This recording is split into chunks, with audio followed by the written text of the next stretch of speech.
You're watching Football Daily, and today we're looking at an 11 of the world's biggest giant killers. Goalkeeper Petr Cech. We're used to Chelsea being European giants, but in 2012 the Blues were in a negative spiral. They would end the year 6th in the Prem after Villas-Boas had attempted to rejuvenate the squad and found himself out of a job just 9 months into a 3-year contract, prompting Roman Abramovich to hand the reins to club legend Roberto Di Matteo. A magical Champions League run began, and the star was Petr Cech, who kept the Blues in match after match with spectacular saves. From the quarters to the final, Cech saved 31 of the 35 shots on target he faced, giving Chelsea wins over Benfica and Barcelona and sending the final with Bayern to penalties, after the stopper saved an Iron Robben spot kick in extra time. Despite Juan Mata missing Chelsea's first penalty, Cech saved from Ivica Olic and Bastian Schweinsteiger to bring the Champions League trophy to London for the first time in the tournament's history. He was named the fans' man of the match. Defender Daniel Passarella. It's rare to call Argentina underdogs at any World Cup, but in 1978 on home turf, the Albiceleste were not favoured for the title. The Netherlands, despite the absence of Johan Cruyff, were favourites, while West Germany could rely on Beckenbauer, Müller and Sepp Maier. Brazil and Italy, as usual, were tough competition too. But Argentina's captain was Daniel Passarella, a giant despite his 5'8" frame. Before Ronald Koeman came along in the 90s, Passarella was the most prolific defender in football history, netting over 150 goals in his career, or 1 in every 3 games. With him in the backline, Argentina conceded just 4 goals in 7 matches at the World Cup. However, their success wasn't without controversy. In the last game in the group stage, the country needed to beat Peru by 4 goals to reach the final, and pulled off a miracle 6-0 victory. Conspiracy theories sprang up that Argentina's dictator, Jorge Videla, had threatened the Peruvians to ensure the host passage to the showpiece match. But Passarella didn't care. He became the first Argentinian to lift the World Cup, and he'd lift it again 8 years later, this time as a teammate of Diego Maradona. Defender Diego Godin. Uruguayan Godin is well known for his defensive prowess, and with good reason. Atletico Madrid have conceded just 100 goals in 152 games over the last 4 seasons, whilst reaching the Champions League final on 2 occasions and winning La Liga in 2014. Godin missed just 4 games that year, but going into the last day, the title was not secure. For the first time since 1951, the 2 Spanish title contenders faced each other in the final match, as Atletico played Barcelona at the Camp Nou. Atleti needed to draw, whilst Barca required a win, and on 33 minutes when Alexis Sanchez scored a screamer, it looked like they might just get it. But just after half-time, Godin rose at a corner to plant a header into the net. The centre-back ended up making 2 tackles, 2 interceptions and 7 clearances to secure the result and his league winner's medal. And he went on to score in the Champions League final too, though that time he came out on the losing side.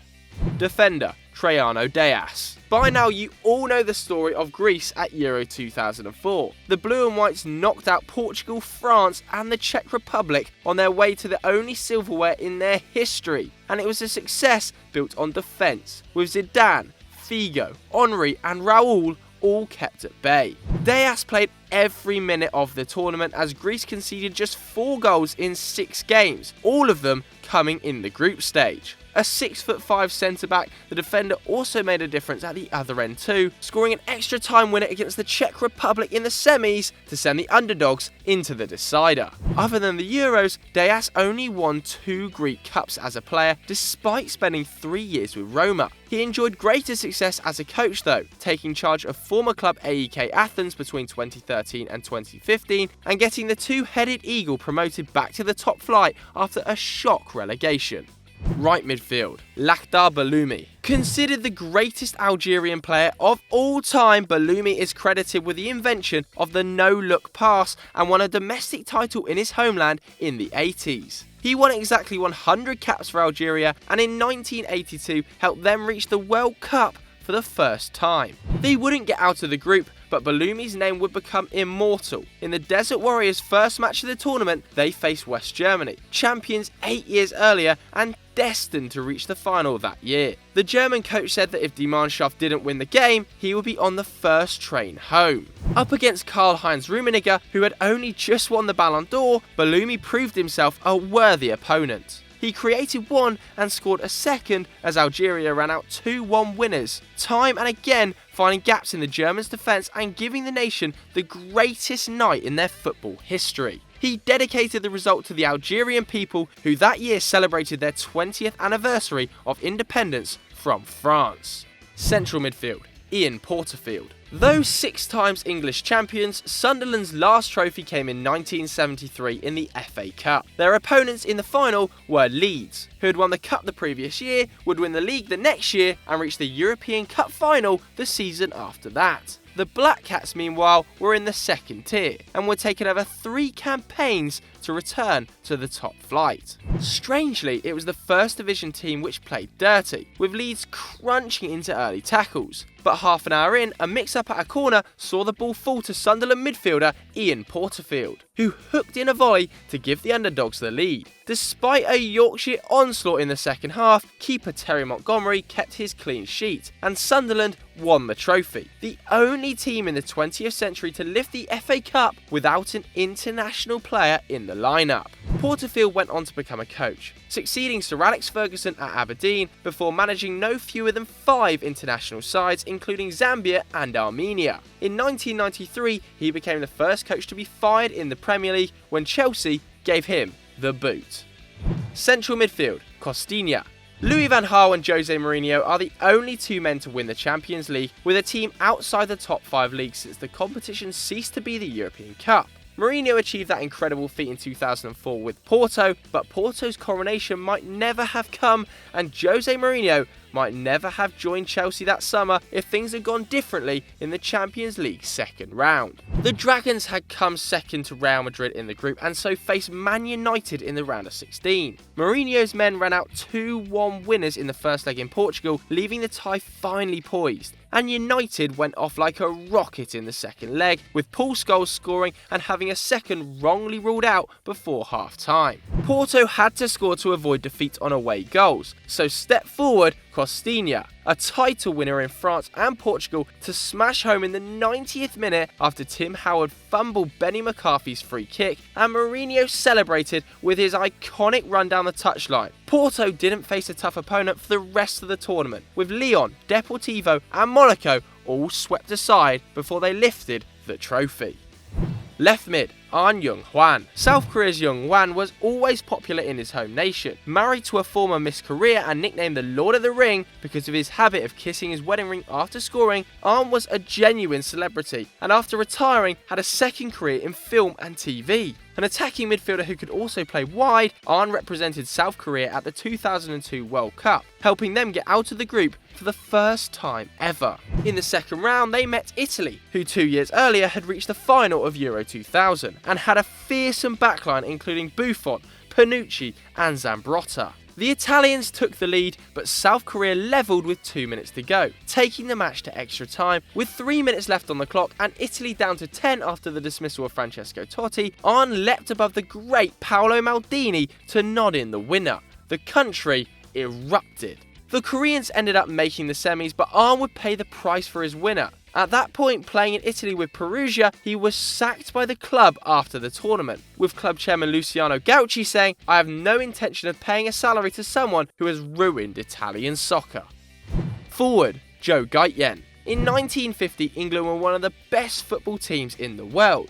They'd beaten Italy 4-0 and Portugal 10-0 in the run-up to the World Cup, their first appearance in the competition. While their team sheet boasted the first Ballon d'Or winner ever, Stanley Matthews, and Alf Ramsey, the defender who coached the Three Lions to triumph in 1966. So when they were drawn in a group with the USA, a battering was on the cards. The USA's team contained a teacher, a funeral home worker, and Joe Gaetjens, an amateur striker and college student who was Haitian by birth. Their coach even told the press before the game that his players were sheep ready to be slaughtered. But GAETJENS surprised everyone, as to the delight of the Brazilian crowd, he scored the only goal, handing the Americans a famous victory, though both nations exited at the group stage. Unfortunately, his story didn't end well. GAETJENS returned to Haiti, where he played 5 times for the national team, but his family had opposed the country's dictator, Francois Duvalier, and he was eventually murdered by the secret police.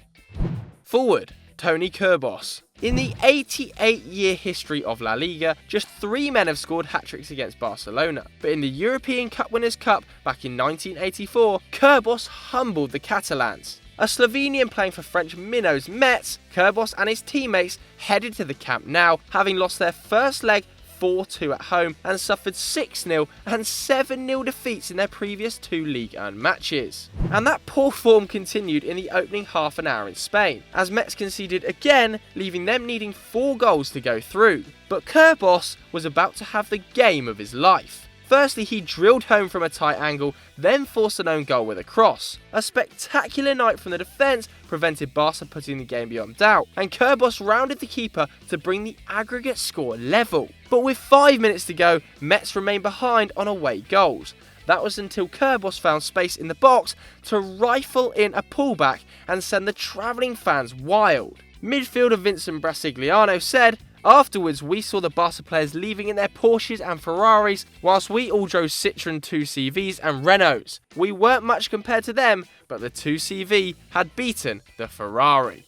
Forward, Pak Do-ik. North Korea are normally too busy building nuclear weaponry or attacking South Korea with balloons filled with garbage to qualify for the World Cup, having made the tournament just twice, in 2010 and in 1966. On that first occasion, the North Koreans were drawn in a group with Chile, Italy and the Soviet Union, giving a whole new meaning to the phrase group of death. A 3-0 battering at the hands of communist cohorts of the Soviet Union was a bad start, and it was followed by a 1-1 draw with Chile, leaving the Koreans in desperate need of a win against Italy to advance. The Italian side boasted Ballon d'Or nominees like Rivera and Facchetti and needed just a draw. But North Korea triumphed thanks to Pak Do-ik, who thumped into the corner after receiving a headed through ball. Italy went out, the Koreans went through and faced Portugal in the second round, losing 5-3 as Eusebio bagged 4. After the tournament, Pak, a corporal in the North Korean army, was promoted to sergeant. So thanks for watching to the end of our video. Make sure you like it, of course, and subscribe to the channel beneath. If you want to watch another video, click right here.